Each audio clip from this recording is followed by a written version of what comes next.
Assalamualaikum warahmatullahi wabarakatuh. Sebelumnya perkenalkan, nama saya Muhammad Syarif Irwansyah, NIM K1A1200035 dari Fakultas FKIP, Prodi Pendidikan Olahraga dan Kesehatan kelas A.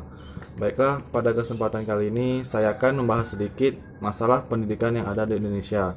Identifikasi masalah, permasalahan pendidikan di Indonesia, mutu pendidikan di Indonesia, relevansi pendidikan, pemerataan dan kesempatan. 1. Mutu atau kualitas. Kualitas pendidikan di Indonesia berada di urutan 109 dari 174 negara.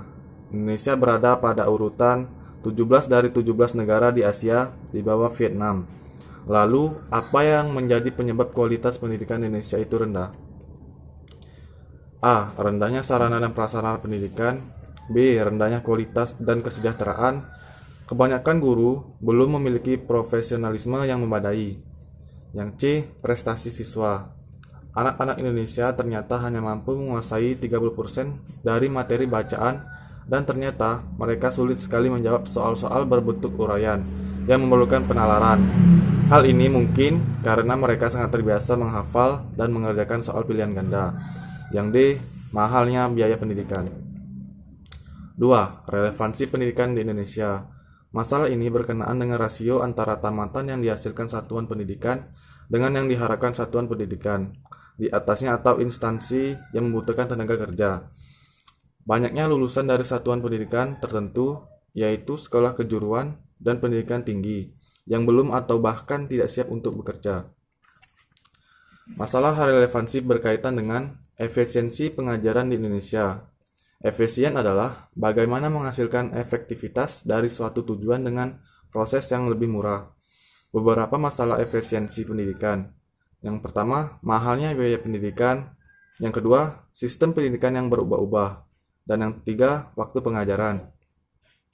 Efektivitas pendidikan di Indonesia berkenaan dengan rasio antara tujuan pendidikan dengan hasil pendidikan.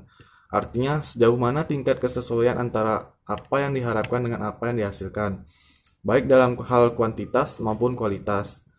Pendidikan yang efektif adalah suatu pendidikan yang memungkinkan peserta didik untuk dapat belajar dengan mudah, menyenangkan, dan dapat tercapai tujuan sesuai dengan yang diharapkan.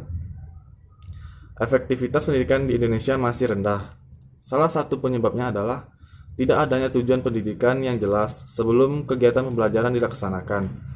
Selama ini, anggapan pendidikan formal dinilai hanya menjadi formalitas saja untuk membentuk SDM Indonesia.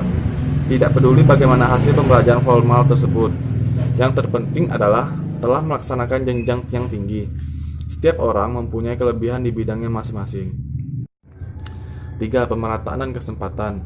Pemerataan pendidikan mencakup dua aspek penting, yaitu equality dan equity.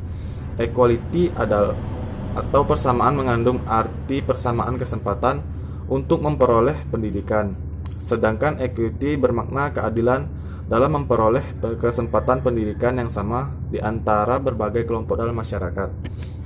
Beberapa permasalahan yang dihadapi sektor pendidikan, yaitu keterbatasan daya tampung, kerusakan sarana dan prasarana, kurangnya tenaga pengajar, proses pembelajaran yang konvensional atau tradisional, dan keterbatasan anggaran.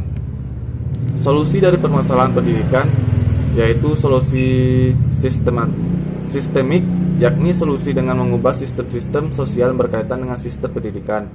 Solusi teknis yaitu solusi yang menyangkut hal-hal teknis yang berkaitan langsung dengan pendidikan. Misalnya, menyelesaikan masalah kualitas guru dan prestasi siswa. Baiklah, sekian yang bisa saya presentasikan. Bila ada salah, saya mohon maaf. Saya akhiri. Wabillahi taufiq wal hidayah. Wassalamualaikum warahmatullahi wabarakatuh.